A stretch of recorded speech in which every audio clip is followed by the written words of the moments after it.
The research station floated in the cold darkness of space, orbiting the massive gas giant called Kethris 7. For 3 cycles, everything had been peaceful. Scientists from 12 different species worked together, studying the strange clouds and storms of the giant planet below. Among them were 12 humans from Earth's colonial expansion program. Dr. Katie Morrison stood at her workstation, examining samples of atmospheric gases.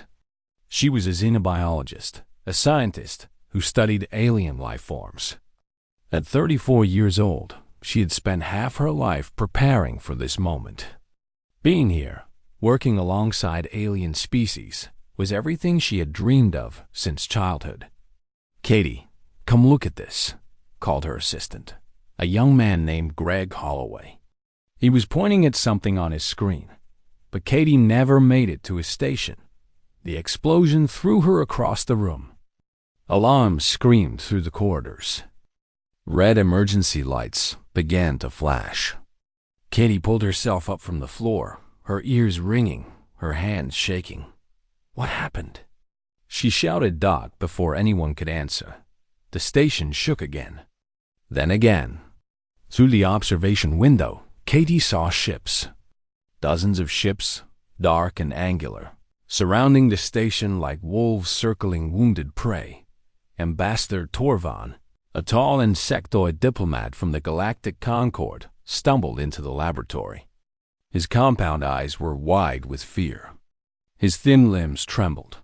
"The Kreth Dominion," he said, his voice filled with terror. "They have found us." Katie had heard stories about the Kreth. Every species in the galaxy had heard stories. The Kreth were raiders, slavers, and conquerors. They had destroyed 17 civilizations. They took what they wanted and killed anyone who resisted. "Everyone, follow me," Katie said, trying to keep her voice calm. "We need to get to the emergency shelter." She gathered the human scientists and began moving through the corridors. Smoke filled the air. Sparks flew from damaged panels. The sound of gunfire echoed from somewhere deeper in the station. Greg stayed close to her side. His face was pale, but he kept moving. Behind them came Dr. Linda Vance, the team's geologist. Her arm was bleeding, but she did not complain. Next came the others. Marcus, the engineer. Tony, the pilot. Wendy, the medical officer. All 12 humans moved together, protecting each other, just as humans had always done. They reached the communication center just as another explosion rocked the station. Katie knew they could not escape. The Kreth ships had them surrounded. But maybe, just maybe, she could call for help. "Is the emergency beacon still working?" she asked Marcus. He checked the controls, his fingers moving quickly. "Yes, the main transmitter is damaged, but the old backup system still has power." The old backup system. It used an ancient human frequency, one that most alien species considered outdated and useless. But Katie knew that somewhere out there, human ships were listening. She activated the beacon and spoke into the microphone. Her voice was steady, even though her heart was pounding. "This is Dr. Katie Morrison of the Kethris 7 research station. We are under attack by the Kreth Dominion. 12 human civilians are trapped here. Please send help. I repeat, please send help." She attached the station's coordinates and transmitted the message. The signal burst through subspace, traveling faster than light, racing across the stars. The door to the communication center exploded inward. Kreth soldiers poured into the room. They were massive creatures, standing over 2 meters tall, covered in thick gray scales. Their eyes glowed red in the emergency lights. They carried weapons that hummed with deadly energy. The lead soldier stepped forward. His name was Commander Vorax, and he wore the golden symbols of high rank on his armor. He looked at the humans with amusement, the way a predator looks at trapped prey. "What do we have here?" he said, his voice deep and cruel. Little humans, far from their home world. Katie stood her ground. She did not run. She did not beg. She looked directly into the commander's glowing eyes. "You are making a mistake," she said quietly. Varax laughed. It was an ugly sound, like rocks grinding together. "A mistake? Little creature, do you know who we are? We have conquered 17 species. We have destroyed empires. What can your kind possibly do to us?" One of the Kreth soldiers pointed at the communication panel. "Commander, she sent a transmission. A distress signal." Varax walked slowly to the panel and examined it. He saw the human frequency, the simple message, the coordinates. He laughed again. "You called for help? From who? Your people are new to the galaxy. You have no great fleet. You have no powerful weapons. You are soft, weak creatures from a small, unimportant world." He turned back to Katie. "No one is coming to save you." Katie said nothing. But deep inside, she knew something that Varax did not know. She knew the truth about her species. Humans came from Earth, a planet that the Galactic Concord had classified as a Class 12 death world. That classification meant something. It meant that Earth was a planet of extremes, a world of deadly predators, violent weather, and constant struggle. Everything on Earth was designed to kill. And yet, against all odds, humans had survived. They had survived ice ages that covered their world in frozen death. They had survived plagues that killed millions. They had survived predators with claws and fangs and venom. They had even survived each other with all their wars and conflicts. But more than surviving, they had learned something important. They had learned that the only way to survive a hostile universe was together. They had learned to protect their own. They had learned that the pack was everything. Ambassador Torvon watched as the Kreth soldiers forced the humans to their knees. He felt shame and sadness. These humans had been kind to him. They had shared their food, their laughter, their strange but wonderful stories. And now they would die here, far from their home. But then Torvon noticed something strange. The humans were not crying. They were not begging for mercy. Instead, they looked at each other with quiet determination. They held hands. They whispered words of comfort. And Katie Morrison, despite everything, smiled. "You have made a terrible mistake, Commander," she said again. "You think we are alone. You think no one cares about 12 small humans on a distant station." She shook her head slowly. "You are wrong. Our people will come. They always come.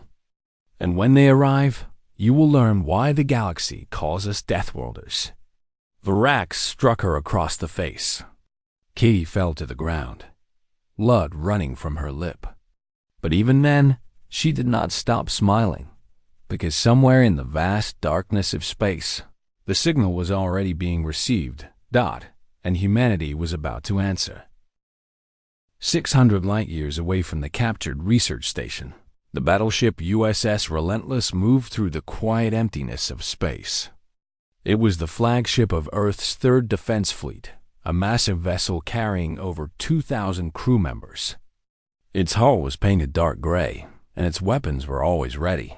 On the bridge, Admiral Danny Cortez sat in his command chair, reviewing reports from the outer colonies. He was 53 years old, with gray hair cut short and deep lines on his weathered face. He had served in the fleet for 30 years.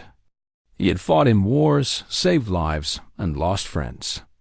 He understood the weight of command. Lieutenant Commander Beth Navarro approached him with a datapad in her hand. She was his tactical officer, a sharp-minded woman in her late 30s who never missed a detail. "Admiral," she said, her voice tight with concern, "we have received an emergency transmission." Cortez took the datapad and read the message. His face remained calm, but something changed in his eyes. Something cold and dangerous. "The Kreth Dominion," he said quietly. "Yes, sir." "They have attacked the Kethra 7 research station. 12 human civilians are trapped there." Cortez read the message again. He saw the name at the bottom. Dr. Katie Morrison. He did not know her. He had never met her. But she was human, and she was calling for help. That was all that mattered. What forces do the Kreth have in that system? He asked. Beth checked her data. Long-range scans indicate 47 warships, sir. They have established a complete blockade around the station. 47 ships. That was a significant force. The Kreth were not playing games. They had come in strength, expecting no resistance. Cortez stood up from his chair. He walked to the main view screen and looked out at the stars. For a long moment, he said nothing. Then he turned to his communications officer. "Open a fleet-wide channel," he ordered. "All ships." The officer nodded and activated the communication system. Throughout the fleet, on 93 different vessels, crew members stopped what they were doing and listened. "This is Admiral Danny Cortez speaking to all ships of the 3rd Defense Fleet," he began. His voice was calm, but carried the weight of absolute authority. "We have received a distress signal from the Kethra 7 research station. The Kreth Dominion has attacked, and 12 of our people are in danger." He paused, letting the words sink in. "I know what some of you might be thinking. 12 people is a small number. The enemy has 47 warships. The distance is 600 light years. Some might say the cost is too high. Some might say we should wait for reinforcements, for orders from high command, for a better plan." His voice grew harder. "But I say this, we do not leave our people behind. Ever. Not one. Not 12. Not 1,000. When someone calls for help, we answer.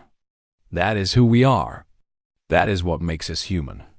Across the fleet, crew members felt their hearts beat faster. They stood taller. They gripped their weapons and their controls with renewed purpose.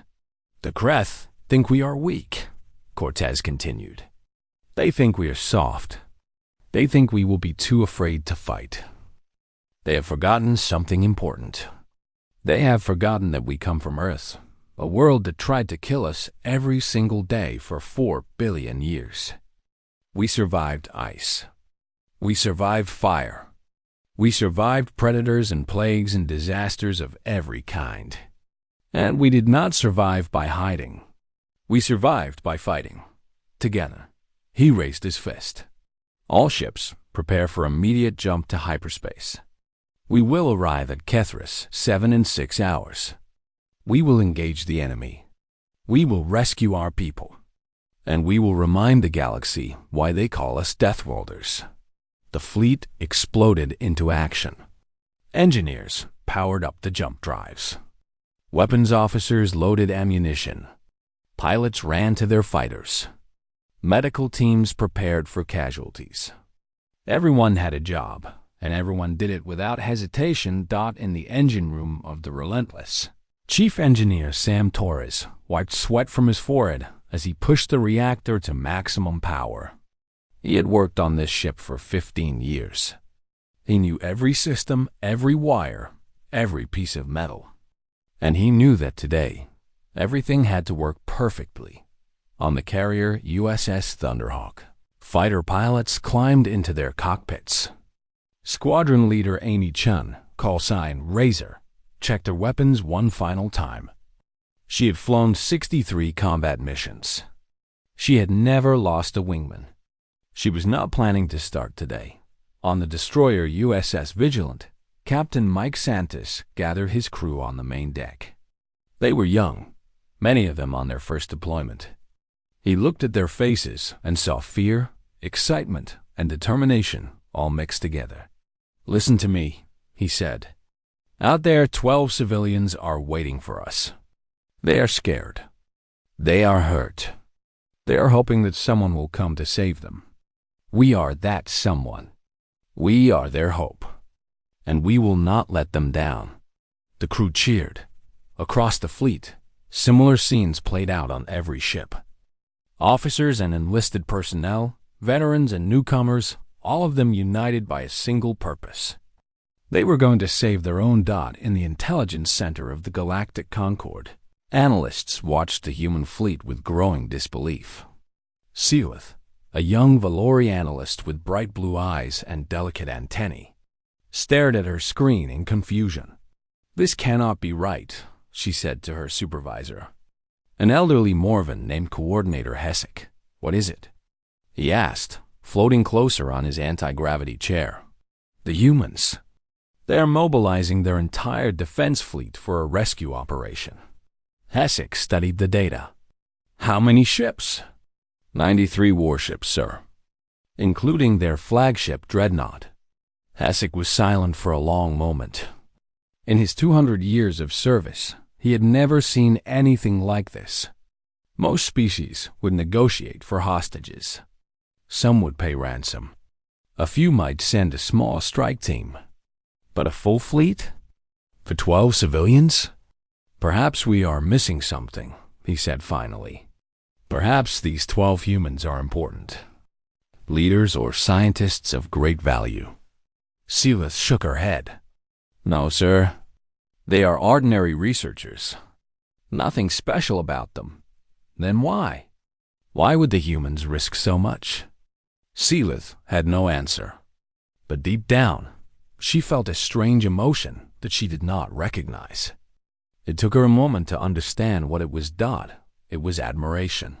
6 hours later, the human fleet dropped out of hyperspace near Kethra 7. 93 warships arranged themselves in perfect battle formation, their weapons charging, their shields glowing. On the bridge of the Relentless, Admiral Cortez looked at the Kreth fleet on his view screen. 47 ships, just as intelligence had predicted. They were large and powerful, covered in weapons and armor. But Cortez did not feel fear. He felt only cold, patient anger. "All ships," he said quietly. "Weapons free. Engage the enemy. Rescue our people." The battle for Kethra 7 had begun. The medical bay of the USS Relentless was filled with wounded soldiers and rescued civilians. Doctors and nurses moved between patients, treating injuries and offering comfort. The smell of medicine and burnt metal hung in the air. Katie sat on a medical bed while a nurse cleaned the cut on her lip. Around her, the other human scientists were being examined. Greg had a broken arm. Linda needed stitches on her shoulder. Tony had a concussion. But they were alive. All 12 of them were alive. Ambassador Torvan stood in the corner of the medical bay, watching everything with his large compound eyes. He had never seen anything like this before. The humans around him were exhausted, injured, and grieving for their fallen soldiers. Yet somehow, they also seemed proud. Happy, even. A young Marine walked past, his arm in a sling. He noticed Torvan and stopped. "You okay, Ambassador?" The Marine asked. "Do you need anything?" Torvan shook his head slowly. "I am unharmed, thank you. I was simply observing." The Marine nodded and continued on his way, as if helping an alien diplomat was the most normal thing in the world. Admiral Cortez entered the medical bay a few hours later. He had spent the time since the battle directing rescue operations, recovering escape pods, and counting the dead. 214 human lives lost. Each one was a name he would have to memorize, a letter he would have to write, a family he would have to notify. But first, he wanted to see the people they had saved. He found Katie sitting alone, staring out a small window at the stars. The gas giant Kethra 7 glowed softly in the distance, its clouds swirling in endless storms. "Dr. Morrison?" he said gently. Katie turned to look at him. She recognized the rank symbols on his uniform. "Admiral Cortez, I do not know what to say. Thank you seems too small." Cortez sat down beside her. "There is no need for thanks, Doctor. You called. We answered. That is simply what we do." Katie was quiet for a moment. 214 people died coming to save us. 12 lives for 214. That cannot be right. That cannot be fair. Cortez looked at her with understanding in his eyes. Dr. Morrison, let me tell you something.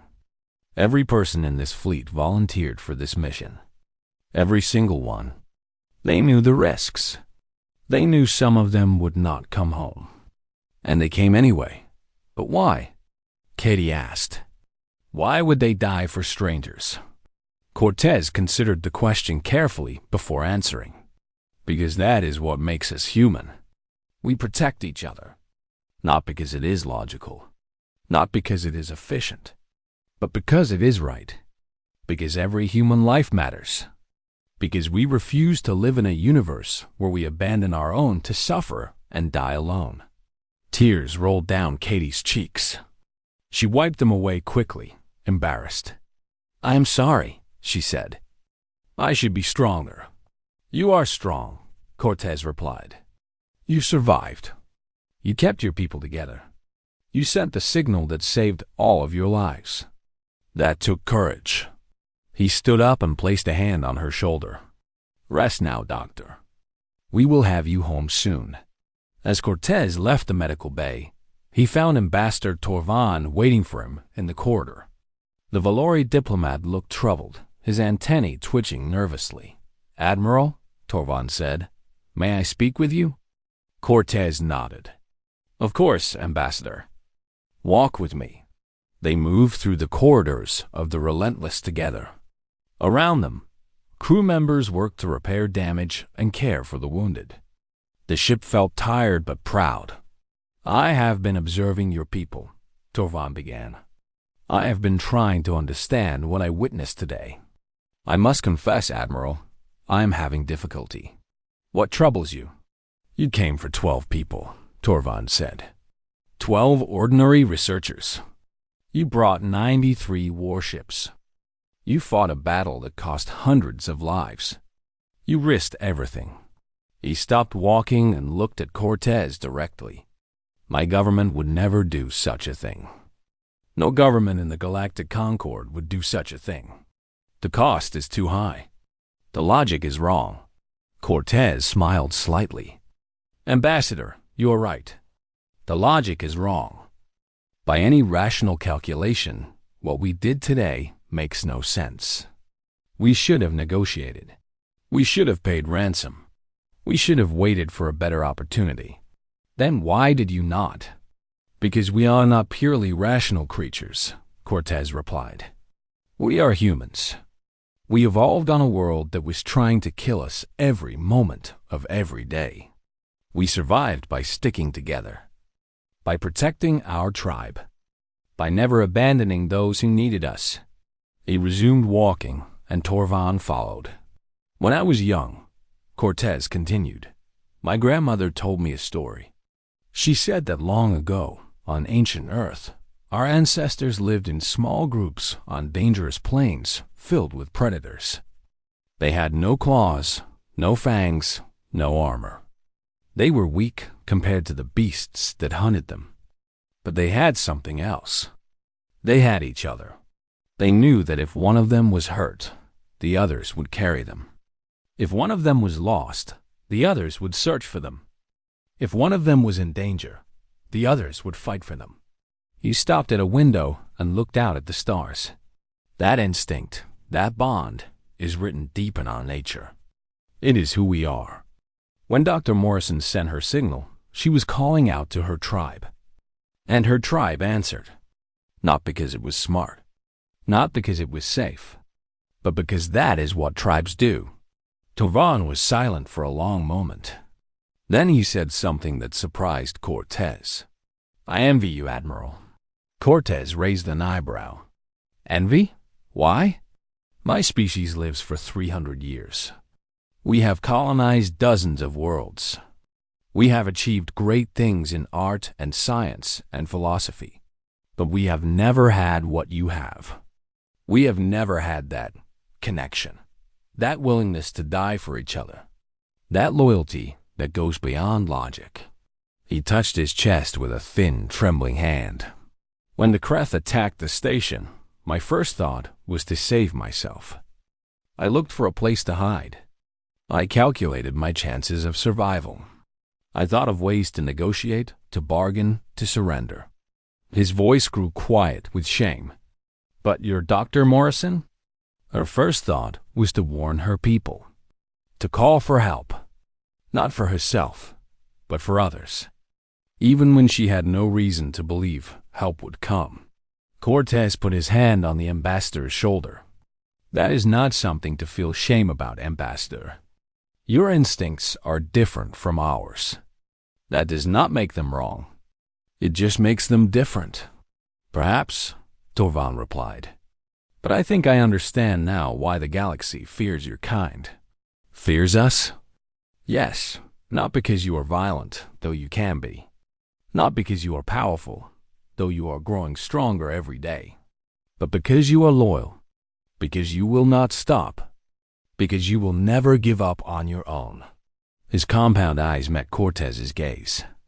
The Kreth thought they were taking hostages. They thought they were gaining leverage.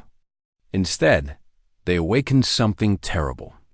They awakened the fury of a species that would cross 600 light years and sacrifice hundreds of lives for 12 strangers. Torvan shook his head slowly. No wonder they call you Deathworlders. You are not just creatures who survived a deadly planet. You are creatures who carry that deadliness inside you, that refusal to accept defeat, that unstoppable determination. And you use it not for conquest, but for protection. That is terrifying, Admiral. And it is beautiful. Cortez did not know what to say. He had never thought of humanity in those terms. To him, they had simply done what needed to be done. But perhaps that was exactly Torvan's point. Somewhere across the galaxy, word of the battle was spreading. Species that had dismissed humanity as newcomers were suddenly paying attention. The Kreth Dominion was withdrawing from 3 contested systems. The Galactic Concord was discussing a formal alliance with Earth, and in 100 alien capitals, leaders asked themselves the same question. What kind of species sends 93 warships to save 12 civilians? The answer was simple: humans. The Keth fleet emerged from hyperspace like a swarm of metal locusts. 42 warships spread across the darkness of space, their weapons powering up. Their crews preparing for what they believed would be an easy conquest. War. Leader Kesseth stood on the bridge of his flagship and smiled. His reptilian face was covered in ritual scars, each one marking a world he had conquered. Soon, he would add another scar for Ashara Prime. Then his sensors detected the human fleet, and his smile disappeared. "What is this?" he demanded. "Who are these ships?" His officers scrambled to identify the vessels. When the answer came, Kesseth felt a cold fury rising in his chest. Humans, the violent primitives from the far edge of the galaxy. They had no business here. They had no treaties with the Volari. They had no reason to interfere. Yet there they were. 27 warships arranged in a defensive formation between the Keth fleet and the planet below. KESSOTH opened a communication channel. "Human vessels, you are in Keth territory. Leave now, or you will be destroyed." Captain Cruz's face appeared on his screen. The human looked calm, almost relaxed, despite the overwhelming force facing him. "This is not Keth territory," Cruz replied. "This world belongs to the Volari. They asked for help. We answered." "The Volari are weak," Kesseth sneered. "They are dying. We are here to save them." "You are here to enslave them," Cruz said. "We know about the plague. We know you created it. And we are not leaving." Kesseth stared at the human captain. For a moment, he considered offering them a chance to withdraw. The humans were outnumbered nearly 2-1.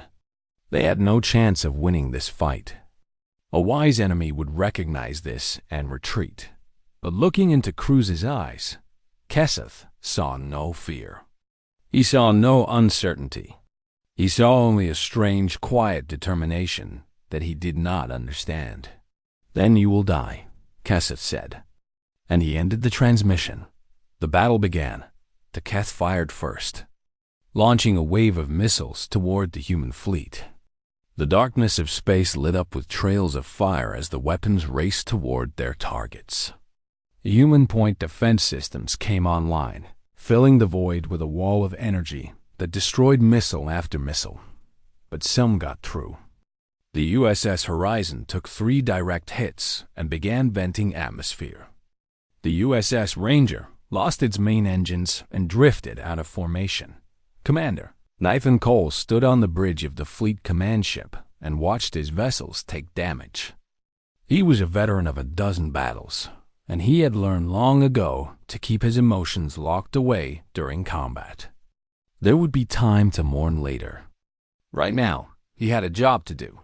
All ships, return fire, he ordered. Target their lead vessels. Make them pay for every shot. The human fleet unleashed its fury. Energy beams crossed the darkness between the 2 fleets. Missiles launched in waves. The Keth had numbers, but the humans had training and technology that the Keth had not expected. Lieutenant Commander Megan Torres led her fighter squadron through the chaos of battle. Her small, fast ship twisted between enemy fire as she searched for targets. She found one, a Keth cruiser that was lining up a shot on the USS Defiance. "I have the shot," she said into her communicator. Fox 3. Her missile slammed into the cruiser's engine section. The enemy ship shuddered, then exploded in a ball of orange flame. But for every Keth ship they destroyed, 2 more seemed to take its place. The humans were fighting well, but they were being pushed back. On the surface of Ashara Prime, Elder Morvith watched the battle through a massive telescope in the council chamber. He could see the flashes of light as ships fired at each other. He could see the explosions when vessels died. He did not know which ships were human and which were Keth, but he could see that the fighting was fierce, and he could guess that many were dying. "They are fighting for us," he said softly. "They do not even know us, and they are dying for us." In orbit, the USS Valor moved to intercept a group of Keth destroyers that were trying to break through to the planet. Captain Chris Kane knew his ship could not stop all of them, but he could stop some.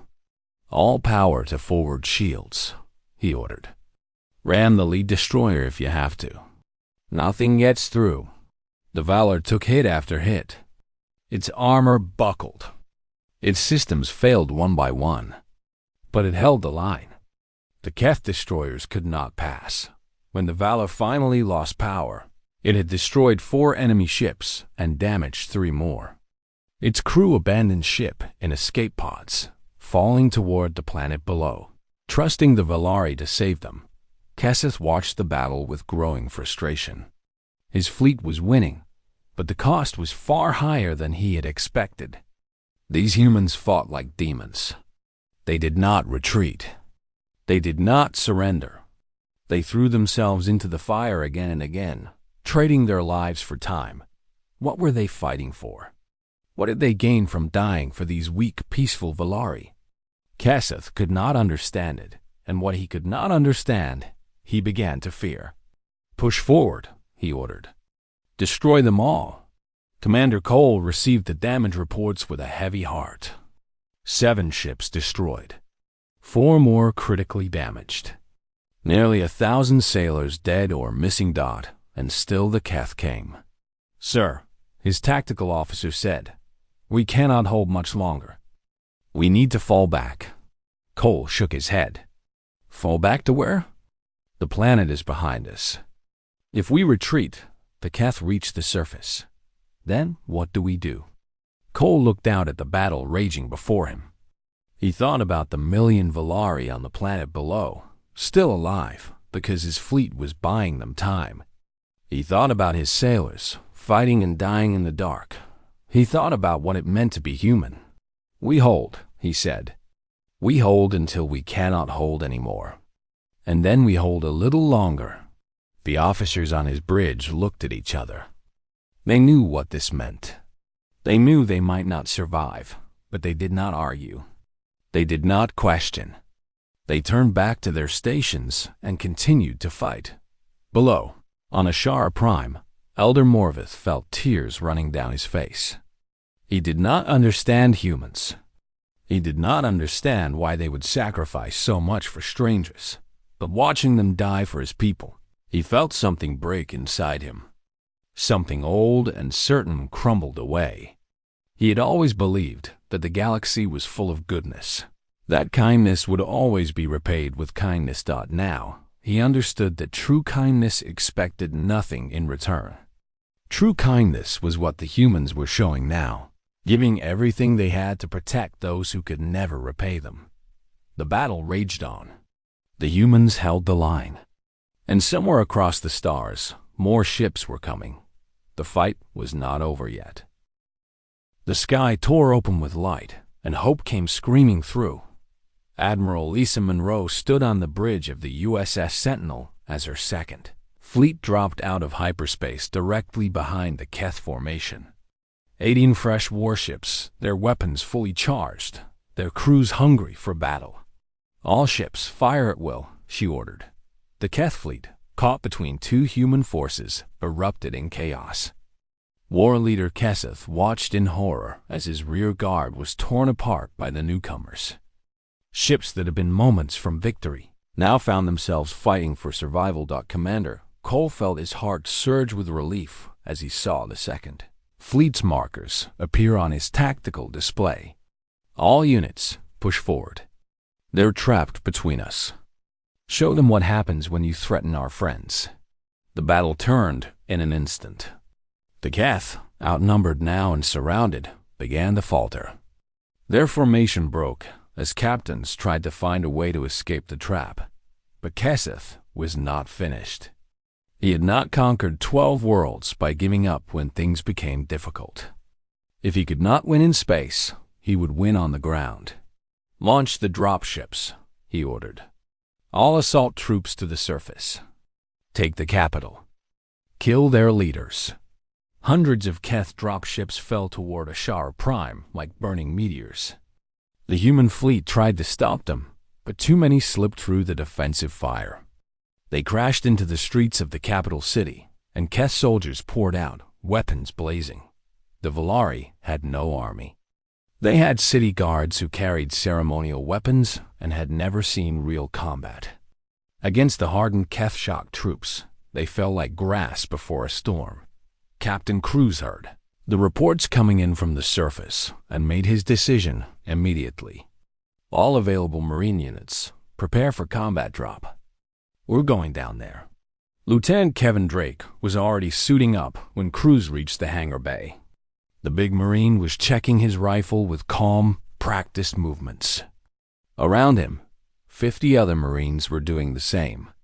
Lieutenant, Cruz said, Elder Morvith and the Council are trapped in the government building. A large Keth force is moving toward them. You need to get there first. Drake nodded. We'll get it done, sir. The Marine dropship fell through the atmosphere, shaking violently as anti-aircraft fire exploded around it. Drake held on tight and thought about the mission. He had been a soldier for 15 years. He had fought on a dozen worlds against a dozen enemies. But he had never fought for anything that felt as important as this. These Valari had never asked for war. They had spent their lives healing others. They did not deserve what was happening to them. The dropship hit the ground hard, and the doors blew open. Drake was the first one out, his boots hitting the broken street as he scanned for threats. The capital city was burning. Smoke filled the air. Somewhere nearby, he could hear weapons fire and screaming. Move out, he ordered. Stay tight. Watch the rooftops. They ran through the ruined streets toward the government building. Everywhere they looked, they saw destruction. Bodies lay in the gutters. Buildings had collapsed from weapons fire. The Keth were not here to conquer. They were here to destroy. Drake's squad reached the main plaza just as the Keth assault force was surrounding the government building. At least 200 enemy soldiers were setting up positions. preparing to storm the entrance where a handful of Valari guards were making their last stand. 50 against 200, one of Drake's Marines muttered. Great odds. Drake smiled grimly. I've had worse. Set up firing positions. We hit them hard and fast. No mercy. The Marines opened fire from behind the Keth lines. Their weapons were superior, their training was better, and they had the element of surprise. The first volley cut down 30 Keth soldiers before they even knew what was happening. The battle for the government building became a nightmare of close combat. The Keth outnumbered the Marines 4-1, but the humans refused to fall back. They fought from building to building, room to room, using every trick they knew to hold the enemy at bay. Drake himself killed 14 Keth soldiers in the first 10 minutes. He moved through the smoke like a ghost, appearing suddenly to strike down enemies before vanishing again. His Marines followed his example, fighting with a fury that shocked the Keth, but numbers told. The Marines began to fall. One by one, they went down, wounded or killed. Drake took a plasma burn across his shoulder that nearly dropped him. He gritted his teeth against the pain and kept fighting. Inside the government building, Elder Morvith and his council huddled in the central chamber. They could hear the fighting outside, getting closer with every passing minute. The Valari guards at the doors looked terrified. They knew they could not stop what was coming. Then the doors exploded inward, and Keth soldiers poured through. Morvith closed his eyes, ready for death. He had lived a long life. He had served his people well. If this was the end, he would face it with dignity. But death did not come. Instead, he heard human voices shouting and the roar of human weapons. He opened his eyes to see Lieutenant Drake standing in the doorway, his rifle blazing, his uniform torn and burned. Behind him, a handful of Marines fought with desperate courage against the Keth force. The fighting was brutal and brief. When it was over, 12 Keth soldiers lay dead in the council chamber. Drake stood over Morvith, bleeding from 3 wounds, swaying on his feet but refusing to fall. "Are you hurt, sir?" Drake asked. Morvith stared at the human soldier in amazement. "You came for us. You came through all of that for us." Drake smiled through the pain. "That's the job, sir." He collapsed a moment later, his strength finally giving out. The surviving Marines rushed to their lieutenant's side, applying medical aid with practiced hands. Outside, the tide was turning. Human reinforcements were landing across the city. The Keth assault force, cut off from their fleet and facing growing resistance, began to break. Some tried to flee. Some surrendered. Some fought to the death dot in orbit. Admiral Monroe's fleet was crushing what remained of the Keth armada. War leader Kesseth, seeing his defeat was complete, tried to escape in his flagship. The USS Guardian cut him off and disabled his engines. Kesseth was captured alive. He would face justice for the plague he had created and the millions he had murdered. As the sun set over the capital city, Elder Morvith sat beside Lieutenant Drake in the makeshift hospital that had been set up in the council chamber. The human soldier was stable now, sleeping peacefully while his wounds healed. Morvith watched him breathe and wondered at the strange fate that had brought these humans to his world. They had asked for nothing. They had expected nothing. They had simply come because they heard a cry for help, and they had given everything to answer it. Morvith reached out and gently took the sleeping soldier's hand. "Thank you," he whispered. "Thank you for everything." Outside, the stars were coming out, and human ships still circled in the sky, watching over the world they had saved.